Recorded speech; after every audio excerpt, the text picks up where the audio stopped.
തൃശൂരിലെ ബി.ജെ.പി. സ്ഥാനാർത്ഥി സുരേഷ് ഗോപി തെരഞ്ഞെടുപ്പ് ചട്ടം ലംഘിച്ചുവെന്ന് തെരഞ്ഞെടുപ്പ് കമ്മീഷൻ. ദൈവത്തിന്റെ പേരിൽ വോട്ട് പിടിക്കുന്നത് ചട്ടലംഘനമാണെന്നും സ്ഥാനാർത്ഥിയുടെ വിശദീകരണം കേട്ട ശേഷം തുടർ നടപടി സ്വീകരിക്കുമെന്നും മുഖ്യ തെരഞ്ഞെടുപ്പ് ഓഫീസർ ടിക്കാറാം മീണ പറഞ്ഞു. എന്നാൽ ചട്ടലംഘനം നടത്തിയിട്ടില്ലെന്നാണ് സുരേഷ് ഗോപിയുടെ നിലപാട്. അയ്യപ്പന്റെ പേര് പറഞ്ഞ് പ്രചരണം നടത്തിയ സുരേഷ് ഗോപി മാതൃകാ പെരുമാറ്റച്ചട്ടം ലംഘിച്ചു എന്നാണ് തെരഞ്ഞെടുപ്പ് കമ്മീഷന്റെ ആദ്യ വിലയിരുത്തൽ. ദൈവത്തിന്റെ പേരിൽ വോട്ട് പിടിക്കാൻ ആർക്കും അധികാരമില്ല. യുക്തമായ തീരുമാനമെടുക്കാൻ റിട്ടേണിംഗ് ഓഫീസർക്ക് അധികാരമുണ്ട്. സ്ഥാനാർത്ഥിയുടെ വിശദീകരണം കേട്ട ശേഷം തുടർ നടപടി ഉണ്ടാകുമെന്നും മുഖ്യ തെരഞ്ഞെടുപ്പ് ഓഫീസർ ടിക്കാറാം മീണ വ്യക്തമാക്കി.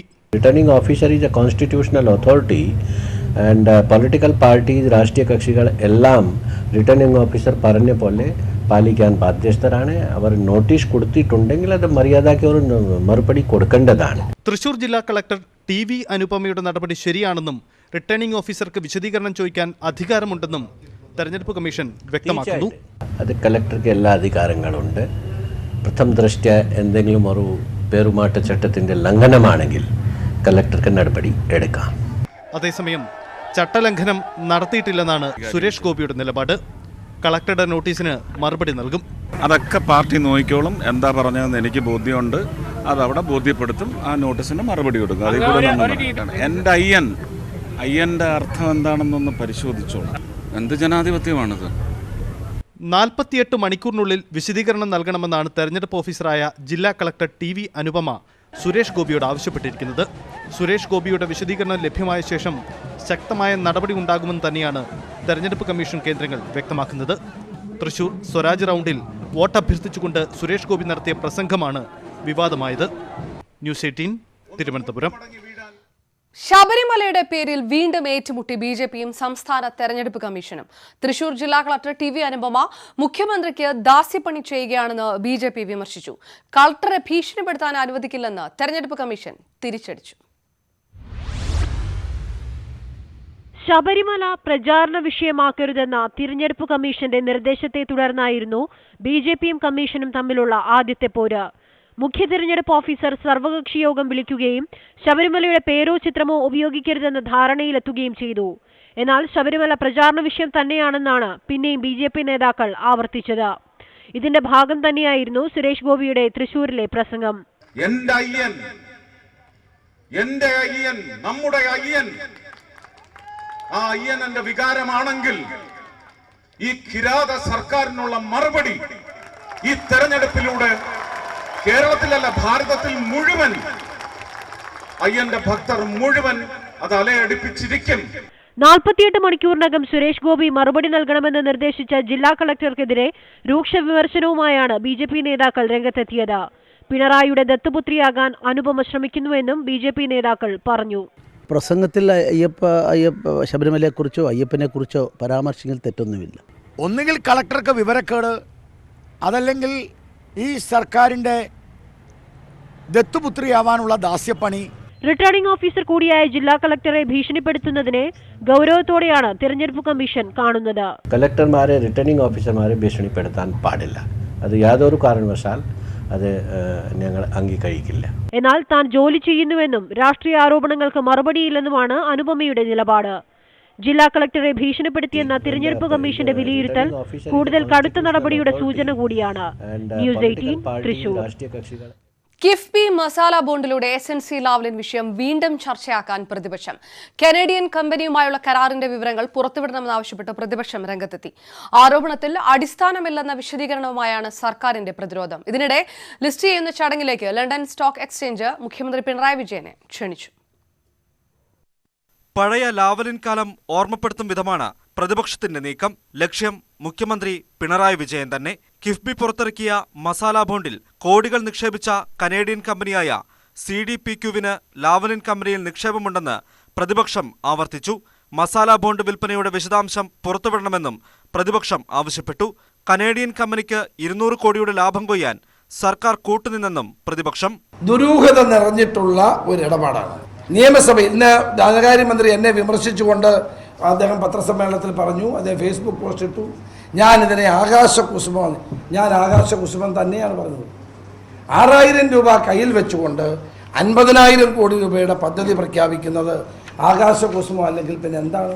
എന്തിനാണ് കേരള സർക്കാർ ഈ മസാല ബോണ്ട് വിൽപ്പനയുമായി SNC ലെവലിൽ ബന്ധമുള്ള അവരെ നിയന്ത്രിക്കുന്ന കമ്പനിയിൽ പോയത് എന്നുള്ള ചോദ്യത്തിന് ഉത്തരം ഇതിൻ്റെ കിഫ്ബിയുടെ ചെയർമാൻ കൂടിയായ മുഖ്യമന്ത്രി തന്നെ അതിന് മറുപടി പറയണം. കരാറിൽ മുഖ്യമന്ത്രിയുടെ പങ്ക് എന്തായിരുന്നെന്നും പ്രതിപക്ഷം ചോദിക്കുന്നു.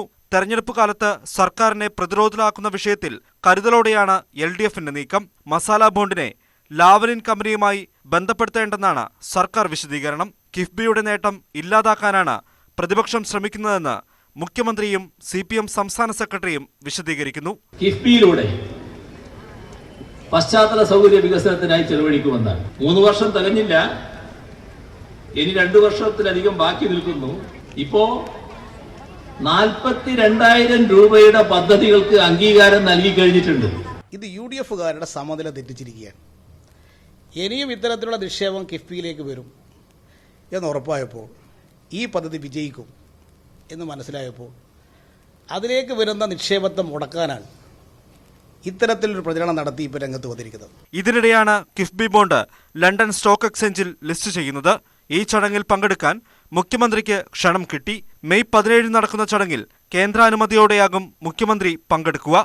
ന്യൂസ് 18 തിരുവനന്തപുരം. കിഫ്ബി മസാല ബോണ്ട് സംബന്ധിച്ച പ്രതിപക്ഷ നേതാവിന്റെ ആരോപണങ്ങൾക്ക് ധനമന്ത്രിയുടെ മറുപടി.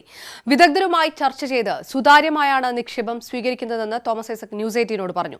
ഭീമമായ തുകയുടെ നിക്ഷേപമായതിനാൽ എല്ലാ സാധ്യതയും സർക്കാർ തുറന്നുവെക്കും.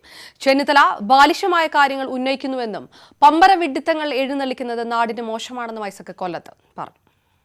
KSFയിലെ പ്രവാസി ചിട്ടി വഴി സമാഹരിക്കുന്നുണ്ടാവും. ഒരുപക്ഷെ ഇതിനെക്കുറിച്ചൊക്കെ പരിചയമില്ലാത്തതുകൊണ്ടുള്ള വെപ്രാളങ്ങളും വിഭ്രാന്തികളുമായിരിക്കും. ഇതൊക്കെ രഹസ്യ ഇടപാടുകളൊന്നുമല്ല അദ്ദേഹം ചിന്തിക്കണ പോലെ. ഇതൊക്കെ പരസ്യമായിട്ട് സുതാര്യമായിട്ട് സ്റ്റോക്ക് എക്സ്ചേഞ്ചിൽ ലിസ്റ്റ് ചെയ്ത് പരസ്യങ്ങൾ കൊടുത്ത് ആളുകളുമായിട്ട് ചർച്ച ചെയ്ത്, ഇനി ഏറ്റവും പ്രധാനപ്പെട്ടത് RBIയുടെ ഡെപ്യൂട്ടി ഗവർണർമാർ, സെബിയുടെ എക്സിക്യൂട്ടീവ് ഡയറക്ടർമാർ, വിനോദ് റോയെ പോലുള്ള ഏറ്റവും ക്രെഡിബിലിറ്റി ഉള്ള വ്യക്തികൾ, അവരുടെയൊക്കെ മേൽനോട്ടത്തിൽ നടക്കുന്ന ഒരു ഏർപ്പാടാണ്. ഒളി ക്യാമറ കോഴ ആരോപണ വിവാദത്തിൽ MK രാഘവന് വീണ്ടും നോട്ടീസ് അയച്ചു. മൊഴി നൽകാൻ ഹാജരാകാത്തതിനാലാണ് പോലീസ് വീണ്ടും നോട്ടീസ് നൽകിയത്. നാളെ മൊഴി നൽകുമെന്ന് രാഘവൻ അറിയിച്ചു. കേസ് CBI അന്വേഷിക്കണമെന്ന ആവശ്യവുമായി കോൺഗ്രസ് രംഗത്തെത്തി. കോഴിക്കോട് UDF സ്ഥാനാർത്ഥിയായ MK രാഘവനെതിരായ കോഴയാരോപണത്തെക്കുറിച്ച് വിശദമായി അന്വേഷിച്ച് റിപ്പോർട്ട് സമർപ്പിക്കാനാണ് തെരഞ്ഞെടുപ്പ് കമ്മീഷണർ ടിക്കാറാം മീണയുടെ നിർദ്ദേശം. അഡീഷണൽ ഡെപ്യൂട്ടി കമ്മീഷണർ P വാഹിദിനാണ് അന്വേഷണ ചുമതല. ഇന്ന് നേരിട്ട് ഹാജരാകുവാൻ ആവശ്യപ്പെട്ട് പോലീസ് നോട്ടീസ് അയച്ചെങ്കിലും രാഘവൻ മൊഴി നൽകാൻ എത്തിയില്ല. ഇതിനെ തുടർന്നാണ് പ്രത്യേക ദൂതൻ വഴി വീണ്ടും നോട്ടീസ് നൽകിയത്. നാളെ നേരിട്ട് ഹാജരായി മൊഴി നൽകുമെന്ന് രാഘവൻ അന്വേഷണ സംഘത്തെ അറിയിച്ചു. അന്വേഷണവുമായി പൂർണ്ണമായി സഹകരിക്കുമെന്ന് KPCC പ്രസിഡന്റ് മുല്ലപ്പള്ളി രാമചന്ദ്രൻ വ്യക്തമാക്കി. കേസ് CBI അന്വേഷിക്കണമെന്നും അദ്ദേഹം ആവശ്യപ്പെട്ടു.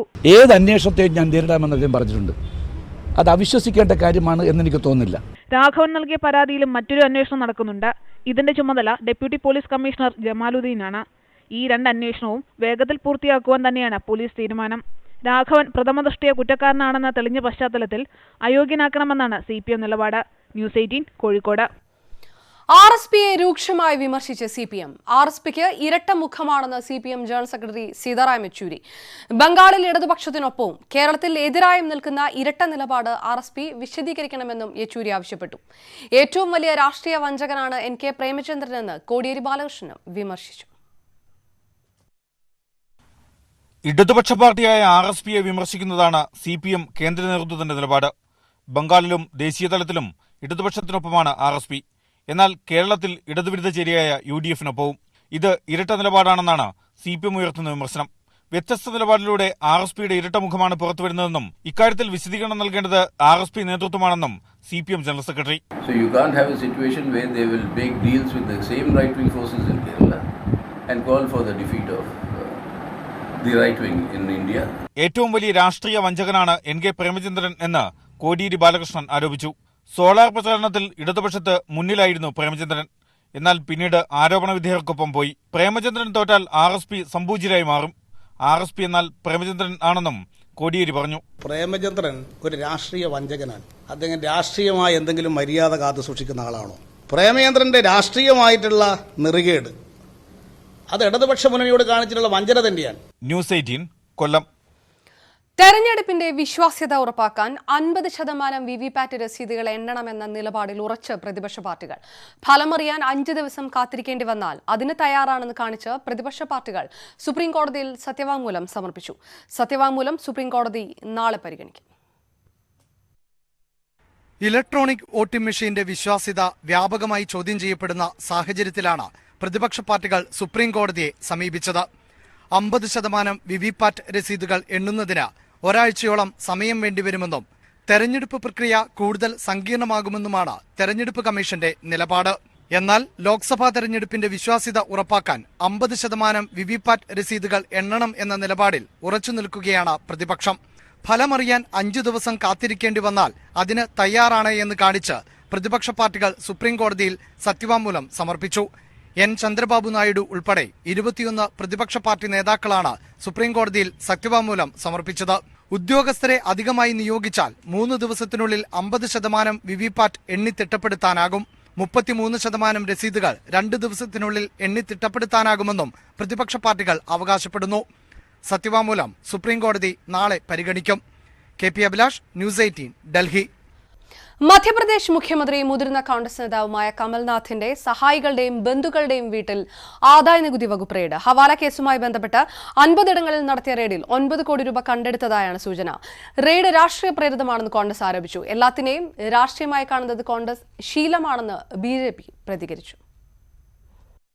പുലർച്ചെ 3 മണിയോടെയാണ് കമൽനാഥിന്റെ സ്പെഷ്യൽ ഡ്യൂട്ടി ഓഫീസറായ പ്രവീൺ കാക്കറുടെ വിജയ് നഗറിലെ വസതിയിൽ ആദായനികുതി വകുപ്പ് ഉദ്യോഗസ്ഥർ റെയ്ഡിനെത്തിയത്. പരിശോധനയിൽ 9 കോടി രൂപ കണ്ടെത്തിയെന്നാണ് റിപ്പോർട്ടുകൾ. മധ്യപ്രദേശ്, ഗോവ, ഡൽഹി എന്നിവിടങ്ങളിലായി 50 ഇടങ്ങളിൽ 300 ആദായനികുതി ഉദ്യോഗസ്ഥർ ഒരേ സമയം റെയ്ഡ് നടത്തി. കമൽനാഥിന്റെ അനന്തരവൻ റതുൽപുരി, സഹായി RK മിഗ്ലാനി എന്നിവരുടെ വസതികളിലും അമിര ഗ്രൂപ്പ്, മോസർ ബെയർ എന്നിവരുടെ ഓഫീസുകളിലും റെയ്ഡ് നടന്നു. റെയ്ഡ് രാഷ്ട്രീയ പ്രേരിതമെന്നാണ് കോൺഗ്രസ് പ്രതികരണം. സർക്കാർ ലോക്സഭാ के चुनाव के दरमियान लोगों को परेशान करने पर तुली हुई है, जिससे लोकसभा में उनको सीटें बढ़ जाए, लेकिन ऐसा नहीं होने वाला. हमारी सरकार जब राहुल जी के नेतृत्व में बनेगी तो अमित शाह जैसे लोगों के यहाँ पर भी हम छापे डलवाएंगे. റെയ്ഡ് ആദായനികുതി വകുപ്പിന് കിട്ടിയ വിവരപ്രകാരമാണ് എന്ന BJPയുടെ മറുപടി. उसको पॉलिटिकल नहीं कहा जाता है. अगर IT डिपार्टमेंट के पास ये खबर होगी कि यहाँ पर गड़बड़ हो रहा है तो क्या वो इंतज़ार करेंगे कि नहीं ये किस पार्टी से संबंधित है, किस नेता से संबंधित है, किस राज्य से संबंधित है, इसका वो इंतज़ार नहीं करते हैं.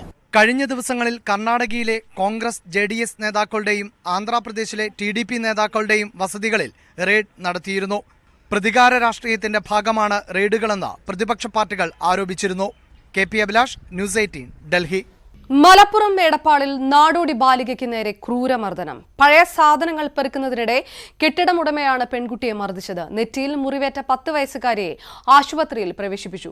കുട്ടിയുടെ മൊഴിയുടെ അടിസ്ഥാനത്തിൽ വട്ടക്കുളം പഞ്ചായത്ത് മുൻ പ്രസിഡന്റ് കൂടിയായ C. രാഘവനെ പോലീസ് അറസ്റ്റ് ചെയ്തു. കാലങ്ങളായി എടപ്പാളിൽ താമസിക്കുന്നവരാണ് ആന്ധ്ര സ്വദേശികളായ പെൺകുട്ടിയും കുടുംബവും. ഇന്ന് രാവിലെ അടുത്തുള്ള കെട്ടിടത്തിൽ പഴയ സാധനങ്ങൾ പെറുക്കാൻ പോയപ്പോഴാണ് മർദ്ദനമുണ്ടായത്. കുപ്പിയും പാട്ടയും നിറച്ച ചാക്ക് കൊണ്ടാണ് പെൺകുട്ടിയെ മർദ്ദിച്ചതെന്ന് കൂടെയുള്ളവർ ആരോപിക്കുന്നു. ചെറിയൊരു ചാക്കില് കുറച്ച് കുപ്പി അതെല്ലാം ഉണ്ടായി, വേസ്റ്റ് സാധനം ഉണ്ടായി. അപ്പോൾ ആ പെണ്ണിനെ അവിടെ അടിച്ച് താലിട്ടിട്ട് ഈ കുട്ടീനെ ചാക്ക് പിടിച്ച് അടിച്ച് നെറ്റിലടിക്കപ്പോൾ മുറിവുണ്ടായി. അപ്പോൾ അവൻ ഇട്ടിട്ട് ഓടിപ്പോയത്. പെൺകുട്ടിയുടെ നെറ്റിയിൽ ആഴത്തിൽ മുറിവേറ്റിട്ടുണ്ട്. എടപ്പാൾ സർക്കാർ ആശുപത്രിയിലാണ് കുട്ടിക്ക് ചികിത്സ നൽകിയത്.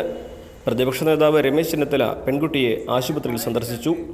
ഒരു കുട്ടിയുടെ മരണം നമ്മൾ കണ്ടതാണ്. അപ്പോൾ അതുകൊണ്ട് ഇത്തരം നടപടികൾ, ഇത്തരം കാര്യങ്ങളിൽ ശക്തമായ പോലീസ് നടപടി ഉണ്ടാകണം. പെൺകുട്ടി നൽകിയ മൊഴിയുടെ അടിസ്ഥാനത്തിൽ ആക്രമിച്ചയാളെ പോലീസ് കസ്റ്റഡിയിലെടുത്തു.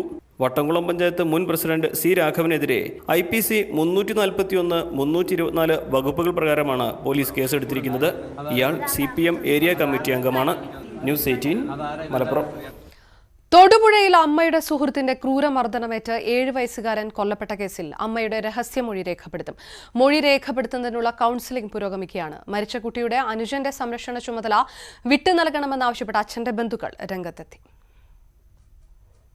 പ്രതി അരുൺ ആനന്ദിന്റെ ക്രൂരമർദ്ദനത്തിൽ പരിക്കേറ്റ കുട്ടിയെ ആശുപത്രിയിൽ എത്തിച്ചപ്പോൾ പ്രതിയെ സംരക്ഷിക്കുന്ന നിലപാടാണ് അമ്മ സ്വീകരിച്ചത്. തുടർന്ന് ഇരുവരുടെയും ഇടപെടലിൽ വിദഗ്ധ ചികിത്സ ലഭിക്കുന്നത് 1.5 മണിക്കൂറോളം വൈകുകയും ചെയ്തു. ഈ സാഹചര്യത്തിലാണ് കേസിൽ അമ്മയെ കൂടി പ്രതി ചേർക്കേണ്ടതുണ്ടോ എന്ന് പോലീസ് ആലോചിക്കുന്നത്. ആദ്യഘട്ടത്തിൽ പ്രതിയെ സംരക്ഷിക്കാൻ ശ്രമിച്ചെങ്കിലും പിന്നീട് നൽകിയ മൊഴിയിൽ അമ്മ അരുൺ ആനന്ദിനെ തള്ളിപ്പറഞ്ഞു. അമ്മയ്ക്ക് മാനസിക രോഗ വിദഗ്ധന്റെ നേതൃത്വത്തിലുള്ള കൗൺസിലിംഗ് നൽകി വരികയാണ്. ഇത് പൂർത്തിയാവുമ്പോൾ കൂടുതൽ കാര്യങ്ങൾ വെളിപ്പെടുത്തിയേക്കുമെന്നാണ് സൂചന. ഇതിനുശേഷം മജിസ്ട്രേറ്റിന് മുന്നിൽ രഹസ്യമൊഴി രേഖപ്പെടുത്തും. അതേസമയം അമ്മയുടെയും അമ്മൂമ്മയുടെയും കൂടെ കഴിയുന്ന ഇളയ കുട്ടിയെ വിട്ടു നൽകണമെന്നാവശ്യപ്പെട്ട് കുട്ടികളുടെ അച്ഛൻ്റെ ബന്ധുക്കൾ ശിശുക്ഷേമ സമിതിക്ക് കത്ത് നൽകി. കുട്ടികളുടെ അച്ഛൻ 8 മാസം മുമ്പ് മരിച്ചു പോയിരുന്നു. അമ്മയുടെ പക്കൽ 4 വയസ്സുകാരൻ സുരക്ഷിതനായിരിക്കില്ലെന്ന് കുടുംബം ആശങ്കപ്പെടുന്നു. വിഷയത്തിൽ ഉടൻ തീരുമാനമെടുക്കുമെന്ന് ജില്ലാ ശിശുക്ഷേമ സമിതി അറിയിച്ചു. ആ അപേക്ഷയെ സംബന്ധിച്ച് പഠിക്കുന്നതിനും അവർക്ക് ഇത് കൊടുക്കാവുന്നതാണോ എന്നുള്ളതിനെക്കുറിച്ച് അന്വേഷിക്കുന്നതിനും തിരുവനന്തപുരം ചൈൽഡ് വെൽഫെയർ കമ്മിറ്റിക്ക് ഇടുക്കി ജില്ലാ ചൈൽഡ് പ്രൊട്ടക്ഷൻ യൂണിറ്റ് വഴി നമ്മൾ ആ അപേക്ഷ ഫോർവേഡ് ചെയ്തിട്ടുണ്ട്. അവരുടെ റിപ്പോർട്ട് കിട്ടിയതിന് ശേഷം ഈ കുട്ടിയുടെ മാതാവിൻ്റെ മാതാവിനെയും അവർക്ക് പറയാനുള്ളതും കൂടെ കേട്ടതിന് ശേഷം മാത്രമേ ഒരു തീരുമാനം എടുക്കാമൂ. അമ്മയുടെ സുഹൃത്തിന്റെ ക്രൂരമർദ്ദനത്തെ തുടർന്ന് അതീവ ഗുരുതരമായി പരിക്കേറ്റ് ആശുപത്രിയിൽ പ്രവേശിപ്പിച്ചിരുന്ന 7 വയസ്സുകാരൻ ഇന്നലെയാണ് മരണത്തിന് കീഴടങ്ങിയത്. കോട്ടയം മെഡിക്കൽ കോളേജിലെ പോസ്റ്റ്മോർട്ടത്തിന് ശേഷം വൻ ജനാവലിയുടെ സാന്നിധ്യത്തിൽ മൃതദേഹം സംസ്കരിച്ചു. ന്യൂസ് 18 തൊടുപുഴ. തിരുവനന്തപുരത്ത് വീണ്ടും കൊലപാതകം. വക്കത്ത് യുവാവിനെ ഇഷ്ടിക കൊണ്ട് തലക്കടിച്ചു കൊന്നു. വക്കം റൈറ്റർവിള സ്വദേശി കംസൻ എന്ന ബിനുവാണ് മരിച്ചത്. പ്രതി പിടിയിലായെന്നാണ് സൂചന. 1.5 മാസത്തിനിടെ ജില്ലയിൽ നടക്കുന്ന 4ാമത്തെ കൊലപാതകമാണ് ഇത്.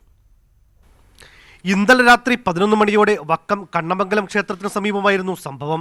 11 വർഷം മുൻപ് സന്തോഷിനെ കൊലപ്പെടുത്താൻ ശ്രമിച്ച കേസിലെ പ്രതിയാണ് ബിനു. ബിനുവും സന്തോഷും വധശ്രമം അടക്കമുള്ള നിരവധി കേസുകളിലെ പ്രതികളാണ്. വർഷങ്ങൾക്ക് ശേഷമാണ് ഇരുവരും നേർക്കുനേർ കണ്ടുമുട്ടിയത്. ഇതോടെ വാക്കുതർക്കം ആരംഭിച്ചു. ഇതിനിടെ സമീപത്ത് കിടന്ന ഇഷ്ടിക ഉപയോഗിച്ച് സന്തോഷ് കുമാർ ബിനുവിന്റെ തലക്കടിക്കുകയായിരുന്നു. ബിനുവിനെ നാട്ടുകാർ അടുത്തുള്ള ആശുപത്രിയിൽ എത്തിച്ചെങ്കിലും ജീവൻ രക്ഷിക്കാനായില്ല. പ്രതി സന്തോഷ് കടക്കാവൂർ പോലീസിന്റെ കസ്റ്റഡിയിലായെന്നാണ് സൂചന. 1.5 മാസത്തിനിടെ തലസ്ഥാന ജില്ലയിൽ നടക്കുന്ന 4ാമത്തെ കൊലപാതകമാണ് ബിനുവിന്റേത്.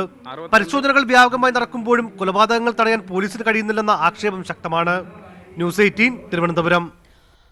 ബലാത്സംഗ കേസിൽ ബിഷപ്പ് ഫ്രാങ്കോ മുളയ്ക്കലിനെതിരെ കുറ്റപത്രം സമർപ്പിക്കുന്ന ദിവസം പ്രാർത്ഥനാ ദിനമായി ആചരിക്കാൻ ജലന്ധർ രൂപത. കേസിൽ സത്യം പുറത്തുവരാൻ എല്ലാവരും പ്രാർത്ഥിക്കണമെന്നും വിശ്വാസികൾക്കും വൈദികർക്കും അയച്ച സന്ദേശത്തിൽ രൂപത ആവശ്യപ്പെട്ടു. ചൊവ്വാഴ്ചയാണ് കേസിൽ കുറ്റപത്രം സമർപ്പിക്കുന്നത്. കേസ് അന്വേഷിക്കുന്ന പ്രത്യേക സംഘം കുറ്റപത്രം തയ്യാറാക്കി 1 മാസത്തിന് ശേഷമാണ് DGP കോടതിയിൽ സമർപ്പിക്കാൻ അനുമതി നൽകിയത്. കുറ്റപത്രം സമർപ്പിക്കാൻ വൈകുന്നുവെന്നാരോപിച്ച് കന്യാസ്ത്രീകൾ സമരം ആരംഭിക്കാനിരിക്കെയാണ് കുറ്റപത്രം സമർപ്പിക്കാൻ അനുമതി നൽകിയത്. കുറ്റപത്രം സമർപ്പിക്കുന്ന ദിവസം പ്രാർത്ഥനാ ദിനമായി ആചരിക്കാനാണ് ജലന്ധർ രൂപതയുടെ തീരുമാനം. അഡ്മിനിസ്ട്രേറ്റർ ആഗ്നേലോ ഗ്രേഷ്യസാണ് ഇത് സംബന്ധിച്ച സന്ദേശം നൽകിയിരിക്കുന്നത്. എന്നാൽ കേസിൽ സത്യം പുറത്തുവരാൻ എല്ലാവരും പ്രാർത്ഥിക്കണമെന്ന് മാത്രമാണ് സന്ദേശത്തിൽ പറഞ്ഞിരിക്കുന്നത് എന്നതും ശ്രദ്ധേയമാണ്. ദിവസങ്ങൾക്ക് മുമ്പ് ഫ്രാങ്കോ മുളയ്ക്കലിന്റെ വിശ്വസ്തനായ ഫാദർ ആന്റണി മാടശ്ശേരിയെ കള്ളപ്പണക്കേസുമായി ബന്ധപ്പെട്ട് പോലീസ് പിടികൂടിയിരുന്നു. 9,66 ലക്ഷം രൂപയാണ് അന്ന് പോലീസ് പിടിച്ചെടുത്തത്. കന്യാസ്ത്രീയെ ബലാത്സംഗം ചെയ്ത കേസിൽ ബിഷപ്പ് ഫ്രാങ്കോ മുളയ്ക്കൽ പ്രതിയായപ്പോൾ ഫാദർ ആന്റണി മാടശ്ശേരി അടക്കമുള്ളവരാണ് പിന്തുണ പ്രഖ്യാപിച്ച് ഒപ്പം നിന്നത്. KP Abhilash, news 18 Delhi. ചൂടിൽ ഉരുകുന്ന കേരളം.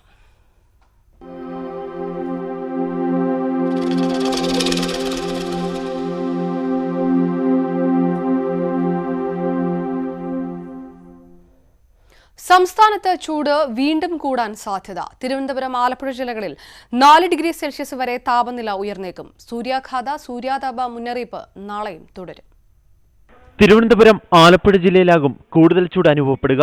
താപനില 3 മുതൽ 4 ഡിഗ്രി സെൽഷ്യസ് വരെ ഉയർന്നേക്കുമെന്നാണ് മുന്നറിയിപ്പ്.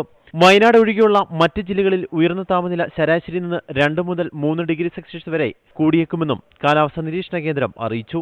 13 ജില്ലകളിൽ ഒറ്റപ്പെട്ട ശക്തി കുറഞ്ഞ മഴ ലഭിക്കാൻ സാധ്യതയുള്ളതിനാൽ ഗ്രീൻ അലർട്ട് പ്രഖ്യാപിച്ചിട്ടുണ്ട്. സംസ്ഥാനത്ത് സൂര്യതാപ മുന്നറിയിപ്പും തുടരും. ന്യൂസ് 18 തിരുവനന്തപുരം. സിവിൽ സർവീസ് പരീക്ഷയിൽ ഉന്നത വിജയം നേടിയ ശ്രീധന്യയ്ക്ക് ജന്മനാടിന്റെ ആദരം. കളക്ടറേറ്റിൽ നടന്ന പ്രത്യേക ചടങ്ങിൽ ഗവർണർ P. സദാശിവം ശ്രീധന്യയെ അഭിനന്ദിച്ചു. കുറിച്യ വിഭാഗത്തിൽപ്പെട്ട ശ്രീധന്യയെ ഗോത്രാചാരങ്ങളോടെയായിരുന്നു ബന്ധുക്കൾ വരവേറ്റത്. പൊരുതി നേടിയ വിജയത്തിന്റെ തിളക്കവുമായി പൊഴുതന ഇടിയമ്പയൽ അമ്പലക്കൊല്ലി കോളനിയിലെ വീട്ടിലേക്ക് ശ്രീധന്യ എത്തി. മകളുടെ നേട്ടത്തിന് കുലദൈവങ്ങൾക്ക് നന്ദി പറഞ്ഞ് അച്ഛൻ സുരേഷിന്റെ പൂജ. നേദിച്ച അരിയും പൂവും എറിഞ്ഞ് സുരേഷിനൊപ്പം നാട്ടുകാരും ബന്ധുക്കളും ധന്യയ്ക്ക് ആശീർവാദം ചൊരിഞ്ഞു. വിജയത്തിന് കരുത്തായവരോടൊക്കെ കടപ്പാടുണ്ടെന്ന് ശ്രീധന്യ. സന്തോഷമുണ്ട്. ഞാൻ ഇത്ര ആൾക്കാരൊന്നും പ്രതീക്ഷിച്ചിട്ടില്ല. എല്ലാവരും എത്തി. നൈബേഴ്സ് ഉണ്ട്, MLA ഉണ്ട്, പ്രസാദേട്ടനുണ്ട്, ബാക്കി ഇവിടുത്തെ പ്രമുഖരെല്ലാവരും ഉണ്ട്. പ്രതീക്ഷിച്ചില്ല ഇതൊന്നും. ഒരുപാട് നാളത്തെ അധ്വാനത്തിന്റെ ഫലമാണ്. എല്ലാവർക്കും നന്ദി. കലക്ട്രേറ്റിൽ നടന്ന പ്രത്യേക ചടങ്ങിൽ ഗവർണർ P. സദാശിവം ശ്രീധന്യയെ അഭിനന്ദിച്ചു. വിദ്യാഭ്യാസത്തെക്കുറിച്ചും നാടിന്റെ പിന്നോക്കാവസ്ഥയെക്കുറിച്ചുമെല്ലാം ചോദിച്ചറിഞ്ഞു. ഒപ്പം രാഷ്ട്രീയ ഭേദമില്ലാതെ ജനങ്ങൾക്ക് വേണ്ടി പ്രവർത്തിക്കണമെന്ന് ഉപദേശവും. We are all public servants. Our main duty is to do more help to the public. We are not concerned about which party is in power. No sir, impartiality. That is important. Civil service നേടിയ മിടുക്കിയെ അഭിനന്ദിക്കാൻ നാട്ടുകാരും ജനപ്രതിനിധികളും അമ്പലക്കൊല്ലി കോളനിയിലെ വീട്ടിലേക്ക് എത്തുകയാണ്. Cameraman Vinod കുമാറിനൊപ്പം അശ്വിൻ വല്ലത്ത്, ന്യൂസ് 18 വയനാട്. കൂടുതൽ തെരഞ്ഞെടുപ്പ് വാർത്തകളിലേക്ക്.